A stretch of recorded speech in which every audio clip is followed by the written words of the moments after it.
ஏராளமான குடும்பங்கள் மக்களை பட்டினி போடுகிற காரியத்திற்கு மோடி அரசாங்கம் இந்த நடவடிக்கையை எடுத்திருக்கிறது என்று நான் குற்றம் சாட்டுகிறேன். மதச்சார்பற்ற முற்போக்கு கூட்டணியுடைய வெற்றியில் எந்த விதமான கடுகளவு பாதிப்பை கூட ஏற்படுத்த திராவிட முன்னேற்ற கழகத்தின் தலைமையிலான மதச்சார்பற்ற ஜனநாயக முற்போக்கு கூட்டணியின் சார்பில் தமிழ்நாடு முழுவதும் ஒன்றிய பிஜேபி அரசாங்கத்தை கண்டித்து இன்றைய தினம் பல நூற்றுக்கணக்கான இடங்களில் பல லட்சக்கணக்கான கூட்டணி கட்சி தோழர்கள் கலந்து கொள்ளக்கூடிய கண்டன ஆர்ப்பாட்டம் என்பது நடைபெற்றுக் கொண்டிருக்கிறது.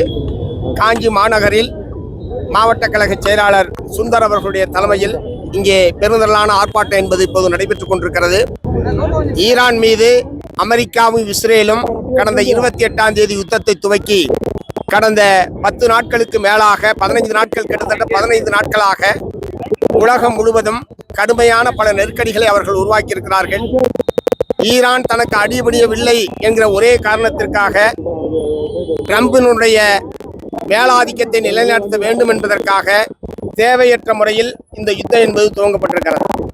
இதன் விளைவாக கச்சா எண்ணெய் இருக்கக்கூடிய இயற்கை வளங்கள் இருக்கக்கூடிய நாடுகள் எல்லாம் யுத்தத்திலே இழுத்து விடப்பட்டு உலகத்தின் பெரும்பாலான நாடுகள் இன்றைக்கு பெட்ரோலிய பொருட்கள் கிடைக்காமலும் எரிவாயு கிடைக்காமலும் கடுமையான பாதிப்புக்கு உள்ளாகி இருக்கிறார்கள்.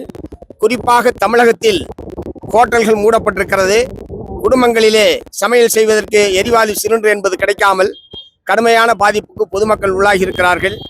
இந்த நெருக்கடியிலிருந்து தமிழ்நாட்டு மக்களை பாதுகாக்கக்கூடிய வகையில் தமிழ்நாடு முதலமைச்சர் அவர்கள் நேற்றைய தினம் பல்வேறு நிவாரண அறிவிப்புகளை வெளியிட்டிருக்கிறார். அந்த அறிவிப்புகள் அனைத்தையும் மார்க்சிஸ்ட் கம்யூனிஸ்ட் கட்சியின் சார்பில் மனப்பூர்வமாக நான் வரவேற்கிறேன். குறிப்பாக மின்சாரத்தை பயன்படுத்தி உணவு தயாரிக்கக்கூடிய ஹோட்டல்களுக்கு ஒரு யூனிட்டுக்கு 2 ரூபாய் மின்சார மானியம் என்பது வழங்கப்படும். அதை போலவே மின்சார அடுப்பு பயன்படுத்தக்கூடியவர்களுக்கு மானியம், மின்சார அடுப்பை விற்பனை செய்யக்கூடியவர்களுக்கு கடனுதவி. இந்த ஹோட்டல்கள் மூடப்படுவதனால் பால் உற்பத்தி செய்யக்கூடிய பால் என்பது ஹோட்டல்களால் வாங்கப்பட முடியாமல் விவசாயிகள் பாதிக்கப்படக்கூடாது என்பதற்காக மொத்த பாலையும் ஆவி நிர்வாகமே கொள்முதல் செய்து கொள்ளும். விவசாயிகள் உற்பத்தி செய்யக்கூடிய காய்கறிகளை அனைத்தையும் உழவர் சந்தையில் விற்பனை செய்வதற்கான ஏற்பாடு என்று சொல்லி இந்த தட்டுப்பாட்டினால் சமூகத்தினுடைய எந்தெந்த பிரிவு பாதிக்கப்படுமோ அனைத்து பிரிவுக்கும் ஒவ்வொன்றையும் மிக ஆழமாக யோசித்து அதற்கான நிவாரண அறிவிப்புகளை மாண்புமிகு முதலமைச்சர் அவர்கள் வெளியிட்டிருக்கிறார்கள். ஒரு மாநில அரசாங்கம் தன்னுடைய அதிகாரத்துக்கு உட்பட்டு தன்னுடைய நிதி நிலைமைக்கு உட்பட்டு எவ்வளவு நிவாரண நடவடிக்கைகளை செய்ய முடியுமோ அத்தனை அறிவிப்புகளையும் மிகுந்த முன்னெச்சரிக்கையோடு நேற்றைய தினம் தமிழ்நாடு முதலமைச்சர் அவர்கள் அறிவித்திருக்கிறார்கள். ஆனால் மத்திய அரசாங்கம் குறிப்பாக மோடி அவர்கள் இந்த நெருக்கடி அனைத்தையும் மூடி மறைத்து எந்த விதமான பாதிப்புகளுமே இல்லை என்று நாட்டு மக்களை ஏமாற்றி கொண்டிருக்கிறார். பிரச்சனை ஏற்பட்டிருக்கிறது என்பது ஒவ்வொரு வீட்டிலேயும் தெரியும், ஒவ்வொரு நிறுவனத்துக்கும் தெரியும். ஆனால் முழு பூசணிக்காயை சோற்றில் மறப்பதை போல மோடி அவர்கள் இந்த ஏற்பட்டிருக்கக்கூடிய நெருக்கடிகளை முழுமையாக மறைக்கிற நடவடிக்கையில் ஈடுபட்டிருக்கிறதே தவிர நெருக்கடியிலிருந்து மக்களை பாதுகாப்பதற்குரிய நிவாரண அறிவிப்புகள் எதையும் வெளியிடாமல் இருப்பது என்பது வன்மையான கண்டனத்துக்குரியது. குறிப்பாக தமிழ்நாட்டை பாரபட்சமாக நடத்துவது என்பதை தொடர்ச்சியாக வழக்கமாக வைத்துக் கொண்டிருக்கிறார்கள். ஏற்கனவே கல்வி நிதி வழங்குவதில் பாரபட்சம், குடித நீருக்கான நிதியை வழங்குவதில் பாரபட்சம், பொதுவாக நமக்கு வழங்க வேண்டிய நிதியில் பாரபட்சம் என்று சொல்லி பலவிதமான பாரபட்ச நடவடிக்கைகளை அவர்கள் மேற்கொண்டிருக்கிறார்கள். இப்போது கேஸ் சிலிண்டர் வழங்குவதிலேயும் ஒரு பாரபட்சமான அணுகுமுறையை அவர்கள் மேற்கொள்கிறார்கள்.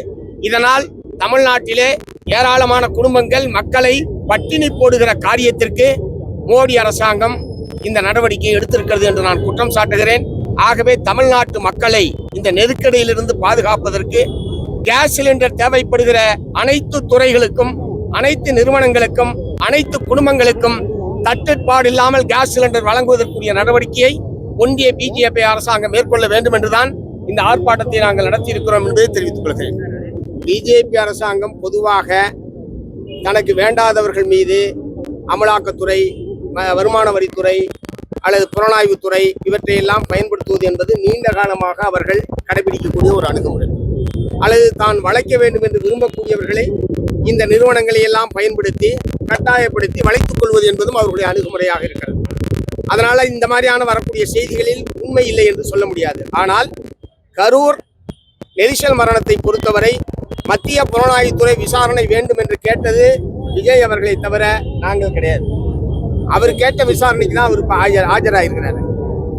இதை அவர் ஒருவேளை அரசியலில் அனுபவமின்மை காரணமாக சிபிஐ யார் கட்டுப்பாட்டில் இருக்கு, சிபிஐ நேர்மையாக செயல்படக்கூடிய ஒன்றா அல்லது மோடி அமித்ஷாவினுடைய கைப்பாவியாக செயல்படுகிறதா என்பதை பற்றிய எந்த விதமான புரிதலும் இல்லாமல் அவர் கேட்டதனுடைய விளைவை இன்றைக்கு அனுபவித்துக் கொண்டிருக்கிறார். விஜயோட தாக்கம் இருக்குமா இருக்காதா சார்?